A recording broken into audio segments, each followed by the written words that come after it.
இன்னும் தமிழ்நாடு உலக நாடுகளோடு போட்டி போடுகின்ற அந்த நிலைமைக்கு நம்ம உயர்த்தணும். அப்படி உயர்த்தணும்னா இங்க வந்திருக்கக்கூடிய மாணவர்கள் மாணவிகள் நீங்க அத்தனை பேரும் நல்லா படிக்கணும். அதை விட முக்கியமா சிந்திக்கின்ற திறனை நம்ம வளர்த்துக்கணும். 2 நாளுக்கு முன்பு நீங்க செய்திகள்ல பார்த்திருப்பீங்க, தொலைக்காட்சியில பார்த்திருப்பீங்க. இந்த ஆண்டு தமிழ்நாட்டில இருந்து 155 மாணவர்கள் யூபிஎஸ்சி மெயின்ஸ் கிளியர் பண்ணிருக்காங்க.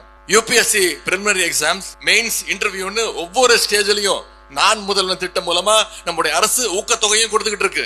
இந்த திட்டங்களை எல்லாம் நீங்க தெரிஞ்சுக்கணும், நல்ல முறையில அதெல்லாம் பயன்படுத்திக்கணும். நம்ம அத்தனை பேரும் இன்ஸ்டாகிராம், யூடியூப்ல ரீல்ஸ் பாப்பீங்க.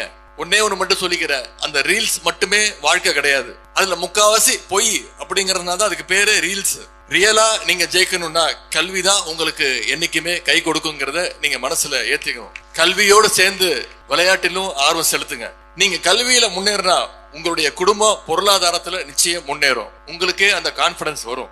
உங்க குடும்பம் எல்லாம் முன்னேறும் பொழுது ஒட்டுமொத்த தமிழ்நாடும் முன்னேறும். அந்த முன்னேற்றத்தை உங்களுடைய கல்வியிலிருந்து தான் தொடங்க முடியும். உங்களுக்கு கொடுக்கப்பட்டிருக்கக்கூடிய மிதிவண்டிகள், சைக்கிள்ஸ், அது உங்களுடைய சைக்கிள், உங்களுடைய ப்ராப்பர்ட்டி. நீங்க தான் அதுக்கு ஓனர். இனிமே அதை பாதுகாப்பா நீங்க வச்சுக்கணும்.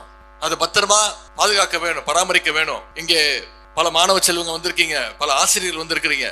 பள்ளிக்கல்வித்துறை அமைச்சர் அவர்களும் வந்திருக்கிறாரு. அவர் வச்சுக்கிட்டு ஆசிரியர் பெருமக்களுக்கு ஒரே ஒரு வேண்டுகோள், தயவு செய்து பள்ளிக்கூடங்கள்ல பிடி பீரியட தயவு செய்து கடன் வாங்கி மற்ற பீரியட நடத்தாதீங்க.